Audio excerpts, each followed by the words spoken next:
know we have got three maintenance strategies. One is breakdown maintenance, another one is preventive maintenance, and third one is the predictive maintenance. In breakdown maintenance, what happens is whenever we are waiting till the machine fails. So whenever a machine fails, we are identifying the cause and then we are replacing that particular component which has failed.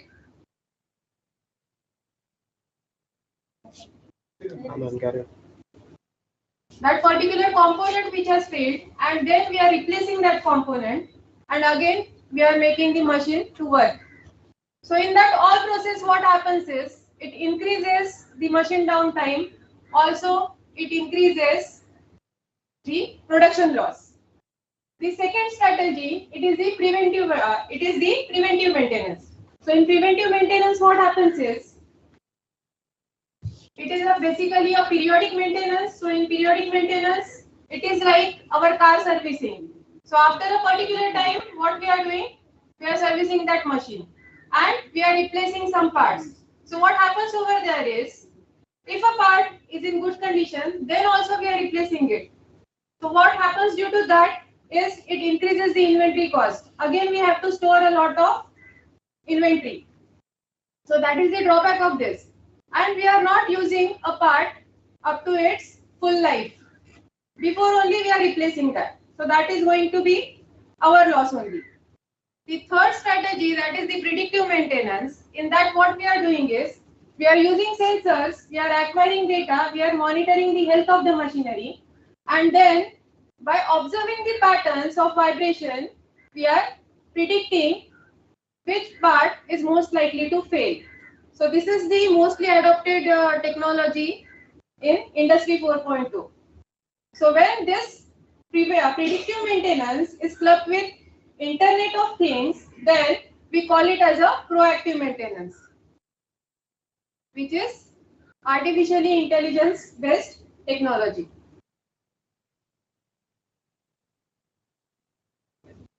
So these are the condition monitoring techniques which I have mentioned over here. So out of all these condition monitoring techniques, that is oil analysis, particle analysis, thermography and ultrasonic testing, we are using the vibration analysis most commonly. In oil analysis, what we do is we take the oil and we check it. We check the chemical composition, its viscosity, all the chemical properties we are checking. Then in particle analysis, we are taking the worn-out particles and we are analyzing those particles. Then in thermography, what we are doing, we are checking the temperature distribution, and then according to the heat generated, we are finding out the fault in the machinery. So vibration analysis, why it is commonly used is because each fault will develop its unique characteristics on vibration spectrum. If we take a frequency spectrum, that is the frequency versus amplitude graph of any machinery, it will give us a specific information. If a bearing is failing, then it will give a particular pattern. If there is an unbalance present, another pattern it will give, and that pattern will remain unchanged irrespective of speed. So that is why this vibration analysis is mostly preferred in industries for condition monitoring. So what is the vibration analysis workflow? Let us understand.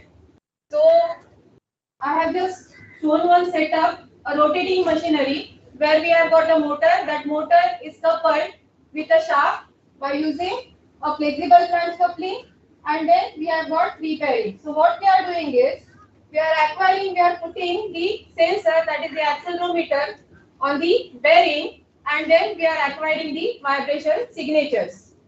So why we are putting that sensor on the bearing? Actually, what happens is whenever a machine rotates, it develops forces, and those forces are transferred only via bearing. So that is why it is the optimum location to gather the vibration data. So this is what I have mentioned over here. When the shaft rotates, it develops frictional and rotational forces, and then those forces are transferred via bearing. That is why we are mounting the sensor on the bearing. So these are some common machinery faults which are likely to occur. So first figure indicates the pump impeller defect. So there is a defect in impeller. So what vibration characteristics it is going to develop, that we can find out. Then, if in a gearbox, if there is a broken tooth, if one tooth is broken, then what kind of vibration vibration signature it is going to give, that we need to understand. Similarly, if there is a defect in a journal bearing, that is the part of my study, to identify the defect in journal bearing. So in journal bearing, whatever defect is there and how it affects the frequency spectrum, that I am going to present today. So the need of my research is to develop a systematic predictive maintenance module to avoid catastrophic failure of machines. Now we are getting signatures. As one of the keynote speakers said, that we are gathering the data, but are we really able to extract the useful information? Is anyone able to read that? Is everyone able to read that data? No. Those who are experts, those only can read that data and interpret the correct results. So what my aim is, that if I am getting a raw data, I should process it in such a way that automatically an unskilled person also can predict the fault of the machinery. Then the objectives are to study the vibration-based condition monitoring techniques for different faults associated with machinery and their unique vibration spectrums. Then, now I can gather the data, but technology is now everything is on our mobile phone, right? During COVID situation, what we did work from home. Then online banking, bank transfers also were online. So by using internet, we were doing our things. So same way here, if there is a wind turbine situated at some remote area, and if I want to gather the information, vibration information, what I can do is I can simply put a IoT based sensor and I can gather the information and I can get the results. So this is the literature review. So here in the literature review, we have found out for the signatures, for different signatures, different vibration spectrums are there. Suppose if there is unbalance present in the system, we are getting the frequency spectrum, that is the highest amplitude of vibration at first multiple of the operating frequency. If a shaft is running at 300 RPM, at 5 Hz, I will get the highest amplitude of vibration. So like that, in bearing faults, if the fault is present at the inner race, I will get the highest amplitude of vibration at the ball pass frequency at inner race. Like that. If the fault is present in pump, then at the vane pass frequency. Then if the fault is present in the gear, then the gear mesh frequency I have to calculate, and over there I will get the maximum amplitude. So this is the brief literature review, and this is the summary. So a lot of research is being carried out in condition monitoring of rolling element bearings, but very few researchers have attempted journal bearing condition monitoring. So that is why I have attempted to study the unique vibration characteristics given by journal bearing. So the problem can be defined as experimental fault identification in journal bearings using vibration based condition monitoring. So this is our experimental setup where we have got these journal bearings. This is the FFT analyzer, and then there is a motor. So what we are doing is, first of all, for healthy system, we are analyzing the vibration characteristics, and then after that we are replacing this particular bearing by the faulty one, and then again we are analyzing the signatures, and then those signatures we are analyzing. So the faults which we have considered is the groove defect, then we have considered hole, and then we have used half looseness and full looseness. So these are the Please confirm that. Yes, yes. So these are the vibration spectrums obtained, and these are the readings at axial and radial direction. So the conclusion is for the defect, that is the groove defect and bolt defect, the maximum amplitude of vibration is seen at 6th multiple of the operating frequency. For the looseness, it is seen as 3rd multiple of the operating frequency. And if the system is healthy, the maximum amplitude of vibration is seen at 1st multiple of the operating frequency. But as compared to healthy system, the amplitude for the defective one is greater.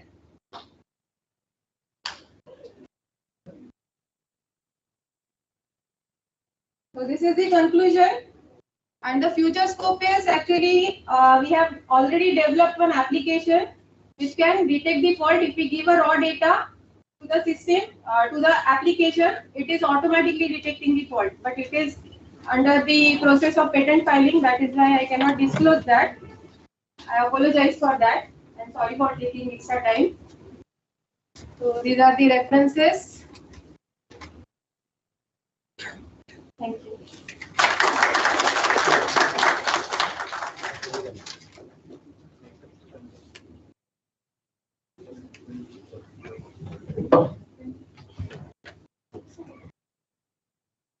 Floor is open for one or two questions.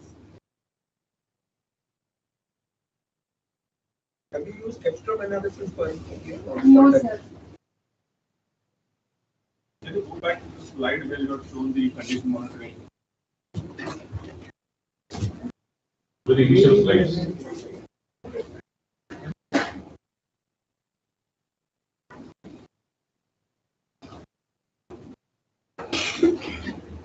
Yeah, that is. So here actually we're comparing different techniques. I'm not sure the source of this particular figure. This ultrasonic testing means what kind of testing? The ultrasonic testing means we are sending waves in the structure, and then if a defect is there, then the wave pattern will change. But actually that comes under other different category of testing. Because vibration analysis is basically meant for rotary machinery or Yes, sir. the machines That is for structures. Actually, ultrasonic testing, generally we are using it for structures. Yeah, so basically I think then this pie chart is not appropriate. Okay.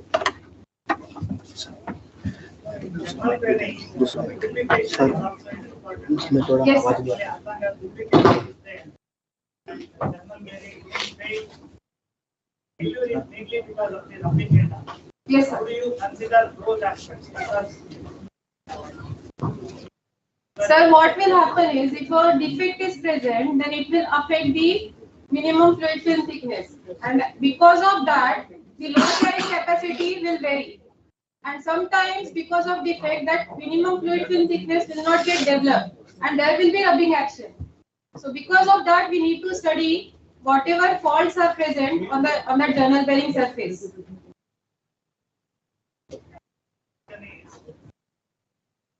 The process of bearing. It starts with lubrication failure or contamination in the lubricant. So, the primary thing, okay, the start cause is the lubrication failure or the contamination. That is the one. Yes. So the moment that that is not maintained, then the progression of initiation of failure will start. Right, sir. Then the effect of this one, for example, rubbing, Sir, yes, sir. Then if the contamination is present, then it is going to be a three-body abrasion process. And in that three-body abrasion process, what will happen? The vibration spectrum will show the peak at the fundamental frequency and the second peak at the natural frequency. So if the contamination present, that also we can detect by using this vibration analysis technique. Results what to show, it is appearing in 6 multiple of. Yes, sir. That is for the defect at the surface, sir. Okay. Not for the contamination. No, I agree. But is it a I say common type of response in all type of journal pairing or specific to your study? No, sir. It is common for all types of journal pairings, and whatever I said that the sixth multiple it is showing, that sixth multiple is actually, if we refer the Dufresne model of bearing. So over there we calculate one angle where the where the minimum fluid film thickness is generated. So from that portion we are taking that angle, and that angle, so by that much area is coming in contact in one revolution, sir. So in my case, what is happening is,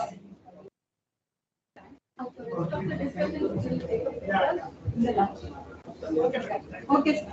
We proceed to the next section. Thank you.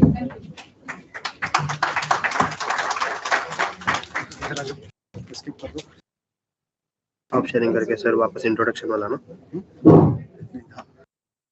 Directly email किधर है email चाहिए मुझे email login करना पड़ेगा मुझे email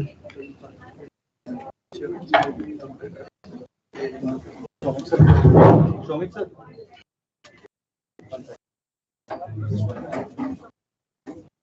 Shoumik sir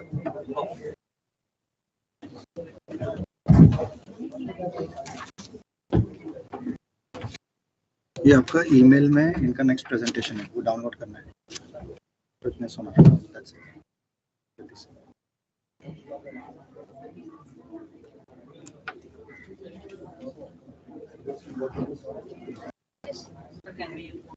What? Just hit turn on. 10 minutes. ये पहले दोनों मत करो Jatin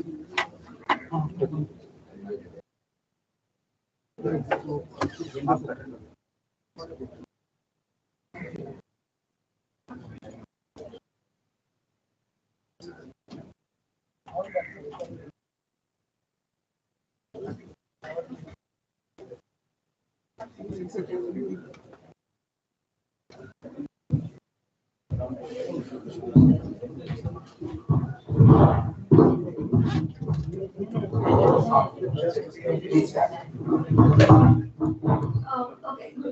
Good afternoon, everyone. I am Pragna Sonar.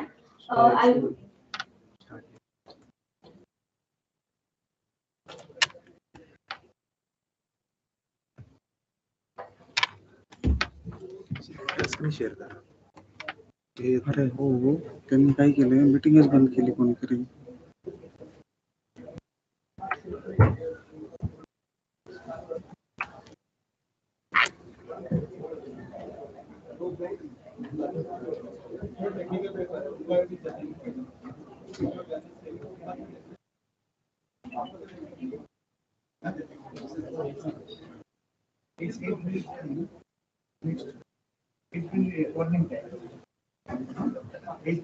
Yes.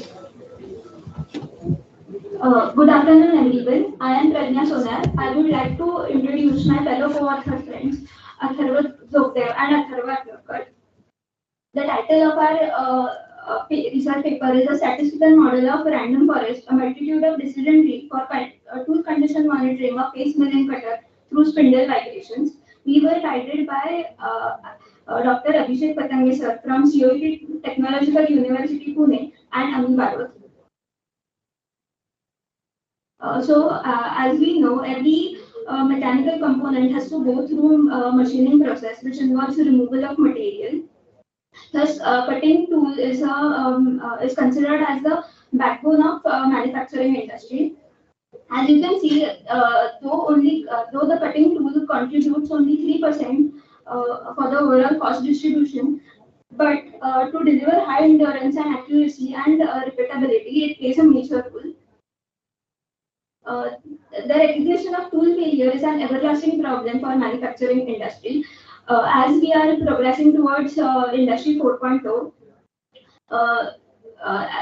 this involves automation and progressive technologies. What we did is combined machine learning processes and vibration analysis to build an intelligent tool conditioning model So the conventional tool conditioning involves an offline method which involves the operator to examine physically the type of tool wear. The machine learning based techniques comprises pattern recognition of signals. However, dealing with present and future movements of diversified data distribution is not easy and needs robust modeling. During my research work, we observed that decision trees are prone to overfitting. Bayes classifier assume all features to be independent, and SVM training is affected by kernel function. On the other hand, the random forest can perform classification and regression tasks as well. Trained subsets are usable, provide high accuracy, even if large amount of data is missing, and can handle higher dimensionality. So we recognize the unknown vibration movements involved during machining, leading to in-process failure of tool. We characterized of 7 distinct failure modes of milling inserts using machine learning classifier or by training them on random forestry. We examined the effect of hyperparameters on the performance of our tree. The robustness analysis of random forestry considering the hyperparameter tuning for dealing with overfitting and underfitting of the data. We considered a face milling cutter having 4 inserts.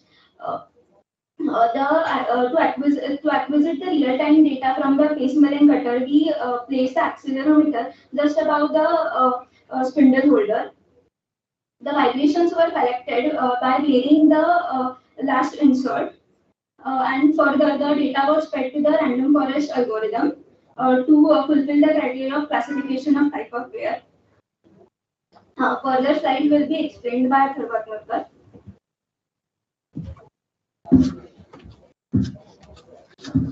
Thank you, Prajna, for giving the brief introduction. The data that we have is a real-time data, and why we are calling it as a real-time data, because we have analyzed each tool wear under a microscope, and we have taken specifically that inserts that are were worn out during the machining process, and these are the type of faults that we have considered, and these are the size of their respective wear. So as the picture shows, the accelerometer is mounted on just above the spindle holder to acquire the data. And if we place it near to the workpiece, there might be interaction between the coolant and the accelerometer, and it might harm the accelerometer. And the signals that we have acquired are the analog signals, and has to be converted into a digital form. So that's why we have used DAQ, which has an ADC, and now the data has been digitized and saved. These are the experimentation details. It is carried out in a Pune-based industry, Axis Metal Cut Technology. We have used the standard MS workpiece with given dimensions, and the piezoelectric accelerometer is used with a sensitivity factor of 10 millivolt per G and acceleration of the ± 500 G range. A single speed, feed, and depth of cut was carried out during all 7 operations. 7 distinct configurations were made in such a way that the unknown vibrations can be calculated. The main aim of our research is to carry out the vibrations for a healthy and a faulty vibration data. So at first, all inserts were kept normal, and we have acquired that data, and afterwards we have changed the last insert and acquired to get authenticated data for that specific operation. And these are the signal representation diagrams of time domain analysis, in which you can see the tool configuration of a all defect free is uniform, and however the other it is a non-uniform. And these are the statistical features that were extracted from the given data set, vibrational data, and there are a total 13 features. VRFT corresponds to vanilla random forest tree, and the word vanilla symbolizes that the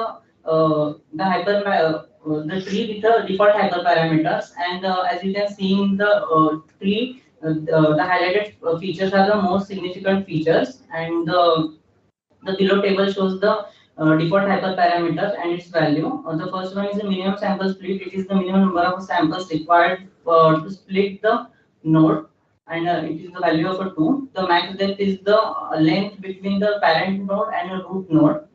The criteria is the function which defines the quality of a split, and an estimator is the number of decision tree that can be built before taking final prediction or average output. So the next further slides will be explained by Arthur. Thank you.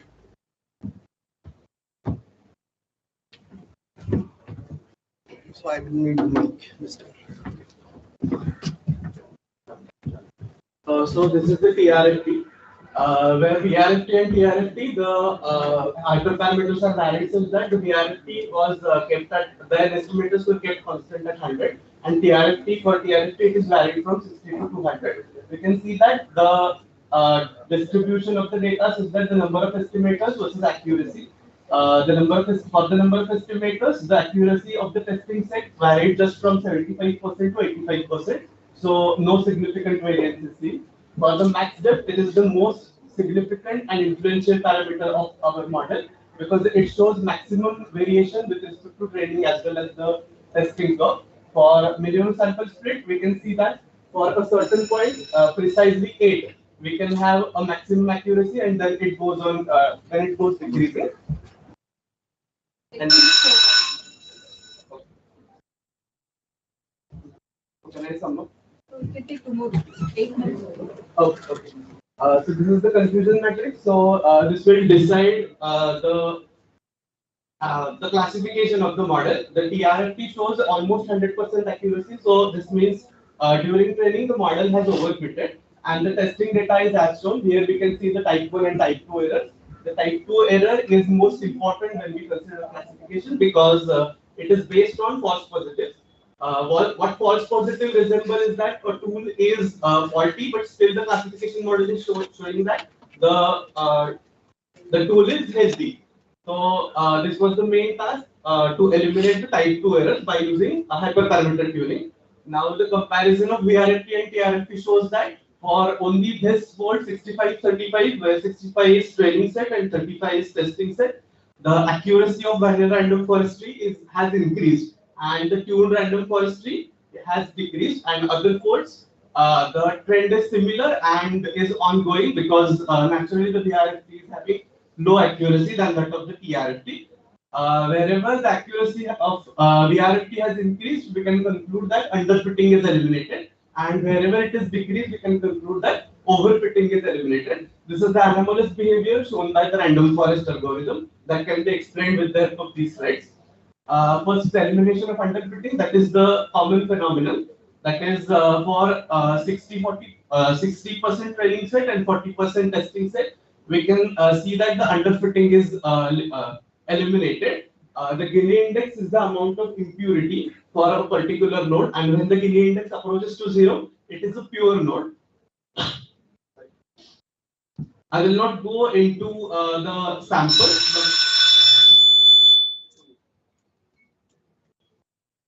Okay, so I can conclude that our model has eliminated underfitting as well as overfitting, and TRFT model is most significant and can give optimum classification results.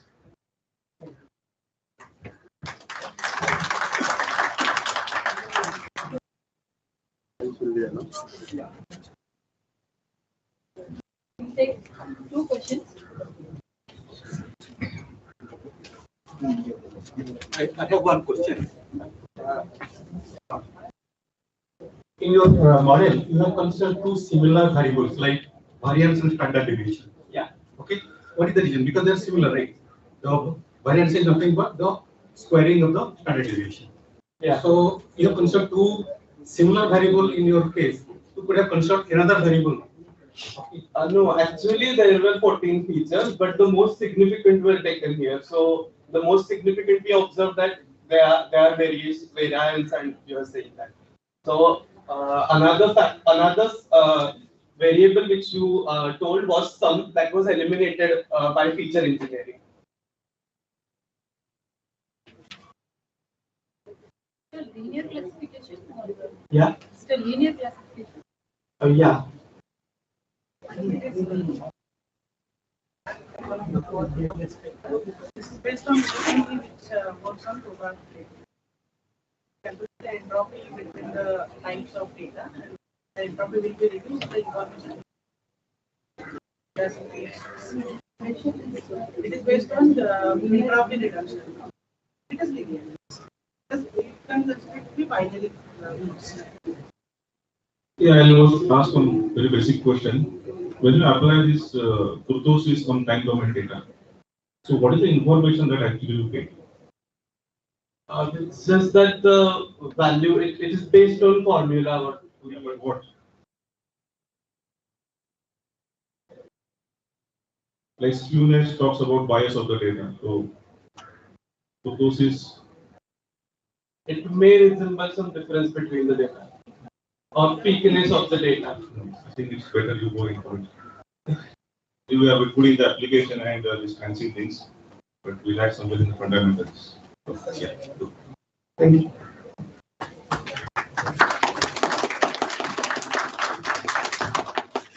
Thank you, everyone. I just would like to give a small token of appreciation for both the paper presenters. I request Dr. Nilesh Deshmukh, our HOD, to just give a memento to both the paper presenters. First paper, Ms. Pallavi.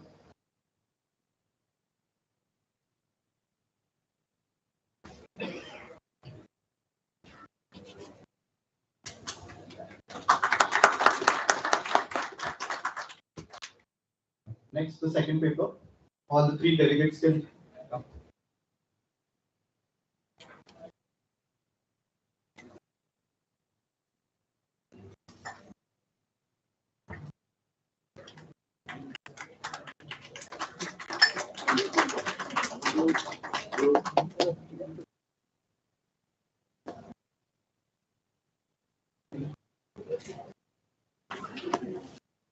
Thank you. Next, I request Dr. Pine to give a certificate of appreciation for our guest of honor, Mr. Karthik Faujdar.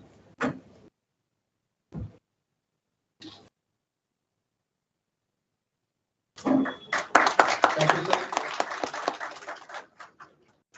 All right.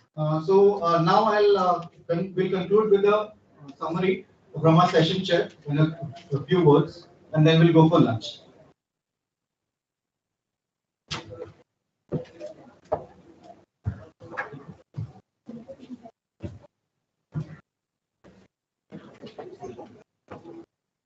The first session had two papers: experimental fault identification in journal bearings using vibration-based condition monitoring, and a statistical model of random force multitude of decision trees for condition monitoring of case milling cluster through spindle configurations.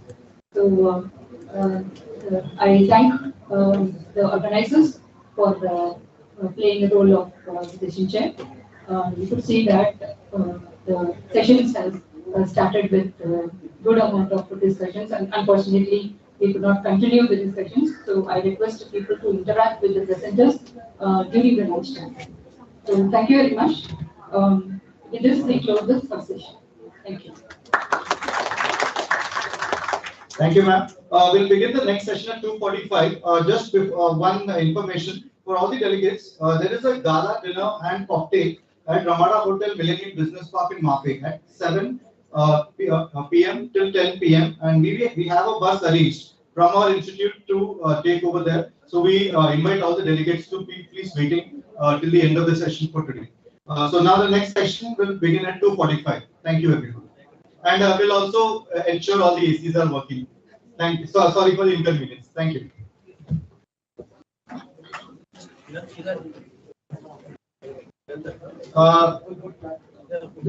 The lunch will be in the college canteen. So you'll have to go down and go across this road that is just down here and go to the Agnes School of Law building.